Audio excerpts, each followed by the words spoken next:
Racing games have changed a lot over the years. And not just in terms of gameplay, but I think even more so in terms of style and aesthetics.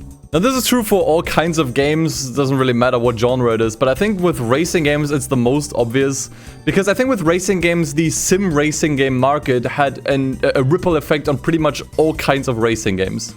Especially in the AAA space, it feels like racing games have become much less experimental, and if there are games that kind of like try to go out of the norm a little bit, they usually get flagged for it, and I think the best example for that is probably Need for Speed Unbound. But it's weird because back in the day, there were all kinds of styles present, all kinds of atmospheres, and it feels like racing games really tapped into all kinds of different styles. And one that I want to talk about today, because I think it's one of the most interesting, one of the most relevant, and one of the most forgotten ones, is edginess, grittiness, the emo side of racing games almost. So in the mid-2000s, you had these racing games that were distinctively edgy. Now, this era had a bunch of other games come out that were also, like, distinctly edgy. It wasn't, like, a racing game-specific thing. In fact, I would argue that in other genres, like RPGs and shooters, this was probably a little bit more present and also lasted a while longer. But racing games definitely still were influenced by this kind of style that sort of took over pretty much every form of media back in the day.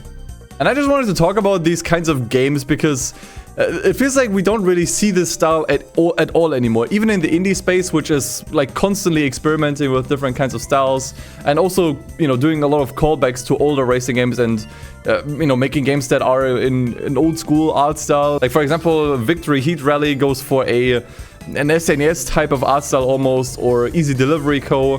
goes for this PlayStation 1 style. But it feels like there's no indie games coming out that even attempt this edgy style anymore. Like, it feels like it's something that is completely forgotten, which is weird because this style used to be so central to racing games. Some of the most influential racing games had this style. So I'm gonna talk about a few examples here and what makes them edgy and how these games kind of like changed over time. And what better example would there be than Need for Speed Most Wanted? This is, from what I could find, probably the single most edgy racing game ever made. Now, edgy racing games have existed long before Most Wanted. I would say games like Carmageddon and Twisted Metal probably pioneered it for this genre at the very least, and did it before it was cool, so to say. But I think it was this game that really put this style on the map, because pretty much everything about this game is edgy. I mean, even the title screen screams edginess with the music, the background, the colors, absolutely everything. Even the logo with this like graffiti art style, you know. I mean, we have Decadence playing by Disturbed, which, yeah. I don't think I need to really say much more than that. I'm gonna unfortunately have to turn it down. I'll try to keep it at least a little bit low. But yeah, what does make a racing game edgy? I guess that's like a question we need to like address first. And I think Most Wanted is probably the best example for this because everything about this game is edgy. So since I already talked about the music earlier, I think the music is a big part and plays a major role in what makes these games actually edgy. So, you know, if a game has a soundtrack list that mostly consists of like very heavy rock, and just generally like songs with themes that are and topics that are so not safe for work that they need to basically censor these songs, I think it definitely counts. And I think this is probably one of the best examples here once again with Most Wanted. It has like a mix of like very like 2000s hip-hop and very heavy rock tracks. In fact, there's like other stuff in here as well that I think would even count as emo. So you have a song from Bullet for My Valentine here, which, yeah, that's undoubtedly an emo band. And we're gonna probably like talk about emo a little bit more as well. I think edginess and emo are usually connected in some kind of way, but I'm not sure if I would really classify Most Wanted as emo. Maybe in some ways it is, but it definitely feels more punk. But like all of these like different styles, like punk, emo, edginess, they all overlap in some kind of way.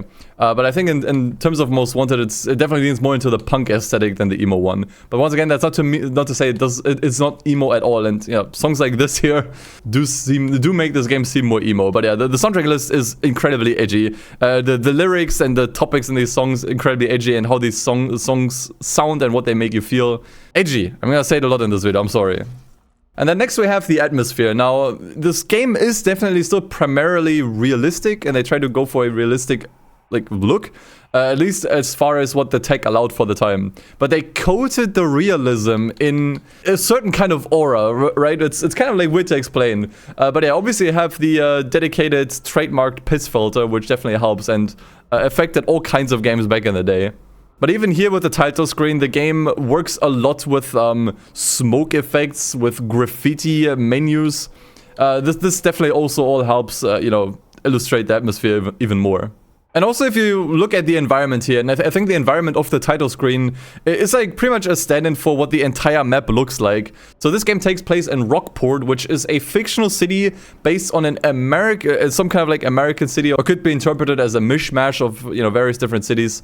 But in essence, it's a rundown, dilapidated, abandoned city that's just the home of a bunch of outlaws. So there is graffiti pretty much everywhere you look. The roads and pretty much any kind of tarmac asphalt is cracked, and everything feels very rusty, so to say. And then obviously you have the entire story of the game, which, I mean, I'm sorry, spoilers here, I guess. But basically the entire game revolves around taking revenge on this guy. So initially you start the story as someone who just wants to become the best. Like someone who just wants to be the best, wants to be the #1 street racer. And then this guy, Razor, screws you over, and then from that point on, your entire motivation is driven by revenge. You just want to take revenge on this dude for stealing your car, and basically just like cheating you out of a legitimate first place win. There's also elements of like corrupt cops here and corrupt police departments here. And I think like generally, like if the motivation for a game, or rather in a game story, is revenge, that is inherently edgy, because it speaks to this like puberty mindset, so to say, of like young kids wanting to talk back to teachers, wanting to stick it up to their parents, because they don't like them, they don't understand them. It kind of like speaks to this like inner rebel that I think like any teenager has. And so I think the story like really speaks to that inner teenager, that I think still like lies dormant in pretty much everyone. And then when it comes to the gameplay itself, so, obviously in this game you're primarily street racing, and street racing in of itself is already like, edgy, because as I said earlier, it speaks to this like outlaw, this need to like not abide by authorities, so to say, which, further gets supported by the main point of the game, which is all of the police pursuits. Like an inherent element of edginess is rejecting authorities, and talking back, that sort of thing. And Most Wanted does this beautifully because, it combines both the street racing with like police pursuits, and they're coming in droves. Wow, that was awesome. I actually just jumped over a roadblock, damn. And I think all of this just really comes together to build what I think is probably the single most edgy Need for Speed game of all time. It's kind of weird and unfortunate that they never really followed this up with anything. So the game after this, Need for Speed Carbon, I think already toned it down a decent bit. So the game itself, in terms of atmosphere, doesn't feel as edgy anymore. The soundtrack is nowhere near as edgy anymore. The police pursuits don't take as much of a center stage. And the story also doesn't really feel as, like, direct anymore, for lack of a better word. Like, it's not about, like, oh, I need to take revenge on this, like, scumbag, and I want to be the best. It's more of a mystery plot, so to say, in Carbon. So, yeah, it was definitely already a very, very different style that they went for. And it just didn't really encapsulate the edginess of Most Wanted anymore. Although it was a direct sequel, at least if we're talking in terms of story. And I think this edginess is a big reason why this game is still so beloved as it is today. And is still like pretty much the #1 game that people want to see back. It's the most sold Need for Speed game as well. And I think it is because for a reason. I think a big reason is just the style. Right? Like, because at the end of the day, a lot of people just bought this game based on the cover. And I think the cover, I talked about racing game covers in the previous video, which you can also check out up here if you want to. And I think the cover also just really highlights what the game is really about. And, I think this edginess, really helped this game climb to the top of the charts. Not just for the series, but for racing games in general. And I think, like, when it comes to any of the subsequent Need for Speeds that came out after this, I think a major reason why they just never really managed to capture this lightning in a bottle is because they just never returned to the style. I think secretly, a lot of Need for Speed fans much prefer the edginess. They want to play Need for Speed for its edginess. This is kind of what it's about for them.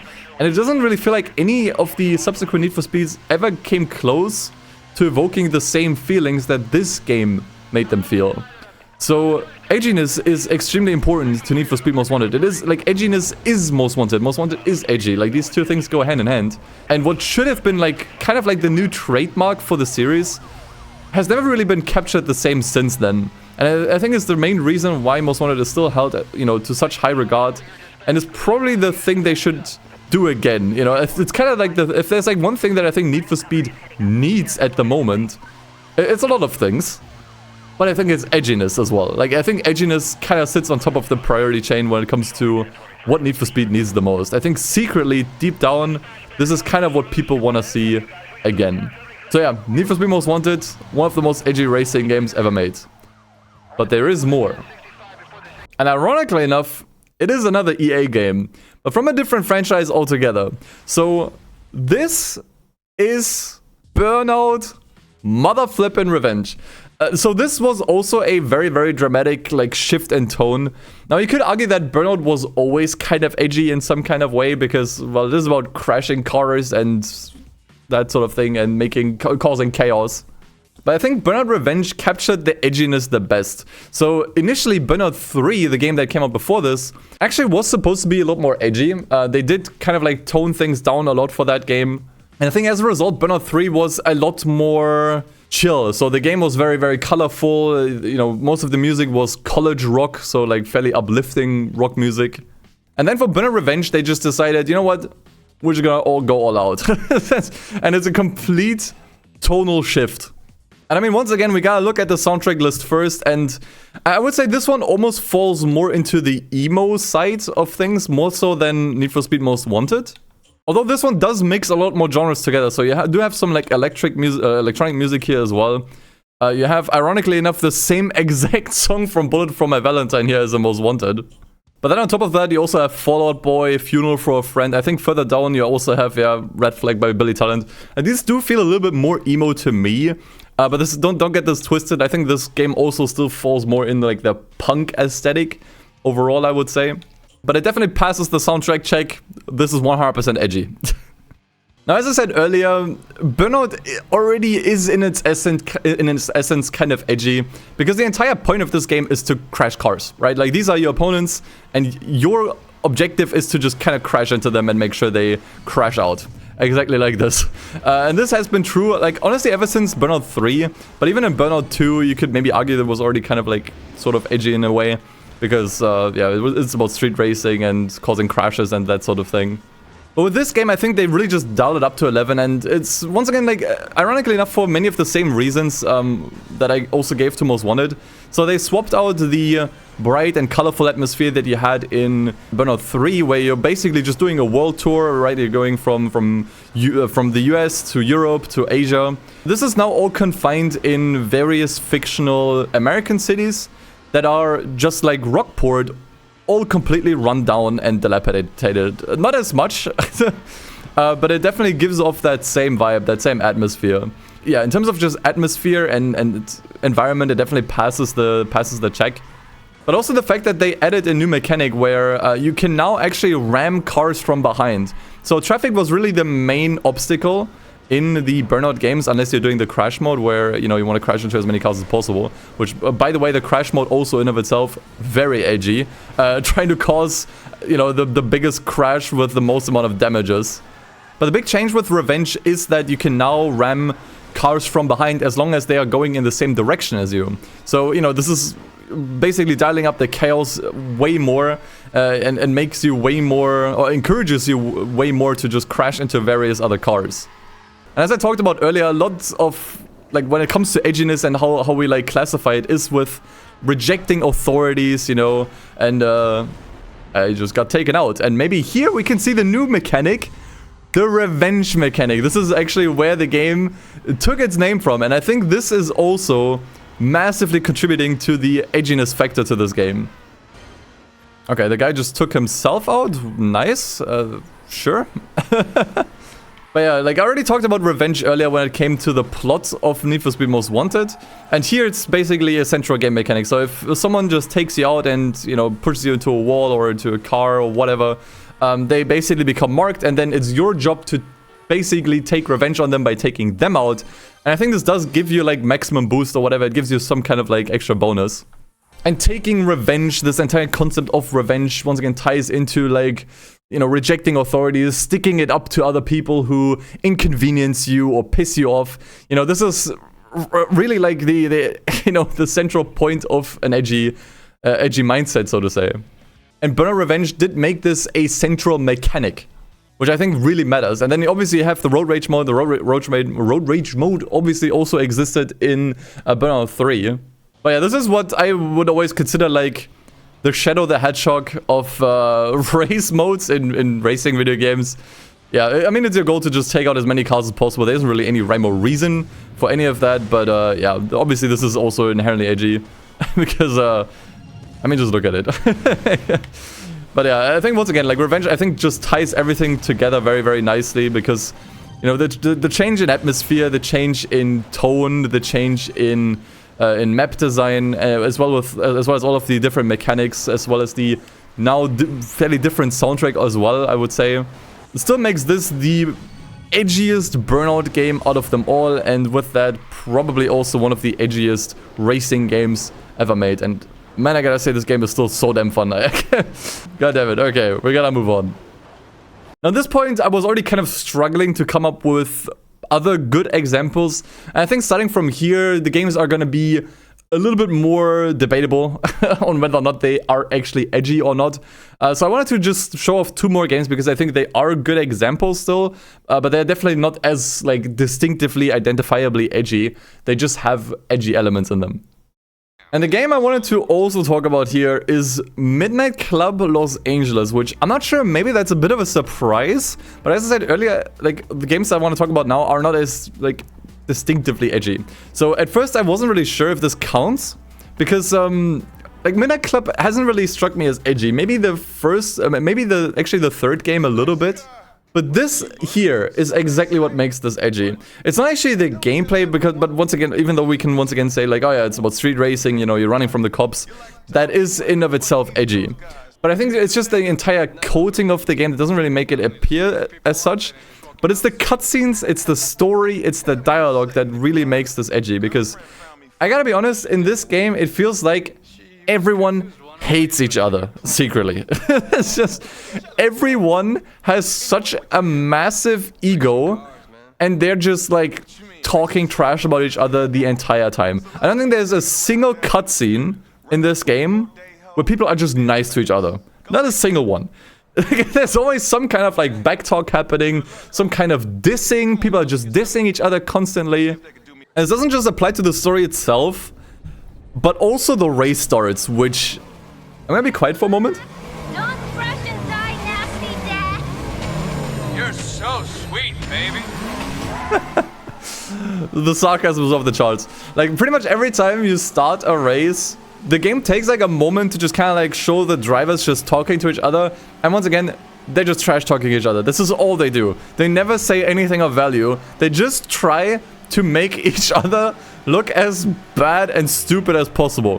Which once again, like as I explained earlier, like I think a part of edginess is like speaking to this like a teenage mindset, this puberty mindset that you always want to like talk back to teachers or parents that annoy you or just any kind of like authority figures. And I think this is where this actually falls in line. And this is the reason why I would consider this game at least partially edgy. It's because of the constant dialogue where it feels like no one likes each other. Everyone always wants to one-up each other. And everyone just keeps dissing one another. Which I love, by the way. This is something I absolutely love about this game. And this is why I decided to pick Midnight Club LA in particular. Because the other games don't really have this. Midnight Club 2 had a bit of like back and forth between like the rivals just directly talking to you. Whereas Midnight Club 3 wasn't really like that. Midnight Club 3 didn't really have much of a story really at all. But I think with this game, they like really dialed up the you know, dialogue up to 11, and everything is just kind of, everyone is just kind of mean to each other. And this is what I like so much about it. And I think it's, you know, what makes this kind of like more edgy than any of the other Midnight Club games. And that's even if the overall game, aside from the general premise of street racing and running from cops, isn't particularly edgy. But I think this still definitely falls under the category of edgy racing games, definitely. In fact, I do remember that there was one specific dialogue line in the PSP version of Midnight Club LA that I think was almost a little bit too much to the point where I'm pretty sure it got cut from the console version of the game and was only a leftover, and they forgot to cut in the PSP version, which I did highlight in my PSP racing games review video. Yeah, I was pro-life until I met you. Yeah, I don't think you can make a racing game anymore these days where this would fly without controversy. Now, the last game I wanted to talk about for this video is probably a bit of a surprise to most people, but if you think about it, it makes a lot of sense, especially if you consider the entire franchise as a whole and where this game stands. This is Ridge Racer Unbounded, and it didn't really initially hit me at first, but the more you consider it, the more sense it makes. So there is definitely something edgy about the whole atmosphere, like everything is very like gritty and dark. But the premise of this game is to actually completely destroy a city. That is actually your main goal. So you're still doing races and whatnot, and this is your main point is to win. But this entire game as a premise is basically about a bunch of like angry people who think they are somewhat more knowledgeable and better than the rest, that just want to completely shut down the city and cause as much havoc as possible. That is actually what this game is about, I'm not kidding. Which is such a massive departure from what this franchise was initially about. So Ridge Racer was a fairly like clean racing series, I want to say. Especially if you look at games like Ridge Racer Type 4, which I think in some ways were a little bit ahead of their time when it came to style and atmosphere and whatnot. But it was primarily just about like official, futuristic, clean racing. So what is this? This is the complete opposite. I mean, even the character designs here are sort of like emo, sort of punk, kind of like a mix between both. Characters don't really play a major role here, but you do see them occasionally. And I also just realized that the game deleted my save file. Amazing. I actually did complete everything in this game. Well, I guess not anymore. Whatever, it doesn't matter. But yeah, once again, like, for what criticism this game got, which I think is like extremely warranted, I played through the entire thing, and my main takeaway from this game was that it was just kind of boring. Like, it gets old very, very fast, and it's not particularly great. But what I do really, really, really like about this game, that I think stands out to this day, is the atmosphere and the art style. I think this game actually looks quite great as far as like artistic style goes. There's nothing that looks like this game, and it does give me the edgy vibes. It does give me the edginess, okay? But yeah, this is pretty much a spin-off of the Ridge Racer games in every single way you can possibly imagine. So in Ridge Racer, once again, like Ridge Racer was initially like a more clean racing series where really all you do is drift. But then in this game you can do this, you know, you can hit the boost and you can just take a bunch of drivers out, as many as you can, as many as you can. And the game heavily rewards it. Like, this is pretty much the entire point of the game, right? To cause havoc. And you can do this, as I said earlier, with taking out opponents, but also by just destroying a bunch of infrastructure. It doesn't go as hard as, let's say, for example, a split second where like the entire map changes and whatnot. But it does play a big role in this game. As I stated earlier, the entire premise, at least from a narrative perspective, is that you are supposed to just completely destroy the entire city and make it completely uninhabitable, basically. And you can do this in the game by just destroying various buildings and all kinds of stuff, making stuff explode. Like, there's an explosive truck, we just drive through it, boom, there we go.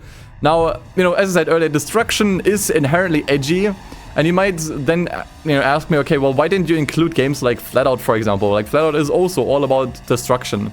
And I'm not sure, like, Flatout in particular doesn't really feel as edgy to me as this game does, for example. I think it's also because, I think at its core, Flatout is still about Destruction Derby. And Destruction Derby is just that, it's not particularly edgy, at least it doesn't really feel that way to me. But this game, you know, it feels so different compared to pretty much all of the other Ridge Racer games. It's such a massive departure for the edgy that, you know, it does just feel way more edgy than, you know, flat out because of, you know, the standing it has in the franchise as a whole, but also just the way it presents itself. So yeah, that's why I would give Ridge Racer Unbounded the edgy seal of approval. I don't necessarily want to play this game anymore. It's really not that great. And so those were the main 4 games that I could come up with that I would distinctively classify as edgy. Now, as I said earlier, there's probably way more games out there, and as I said in the beginning of the video, I think games like Carmageddon and Twisted Metal, they kind of pioneered this sort of style for the racing game genre as a whole. But there's undoubtedly more games out there that you could easily consider as edgy. So if there's any games that spring to your mind that you think are edgy, post them in the comments below and tell me about them. What do you think makes them particularly edgy? Is it the music? Is it the gameplay? Is it the style, the atmosphere? Tell me about it in the comments. I think this is a super interesting style of game, a super interesting discussion to have. And above all else, I gotta be honest, I want to see more games like this again. I really miss this style. And as I said when I talked about Most Wanted, I think it's a big reason why certain games were as popular and successful as they were. And especially if we're talking about the Need for Speed series, I think the edginess needs to return. But not just for Need for Speed, I think in general, I would like to see more games tackle this style again. So yeah, I just wanted to talk about this. I think this is super interesting. But that's it for today. Thanks so much for watching. Take care, take it easy, and as always, peace. See you guys.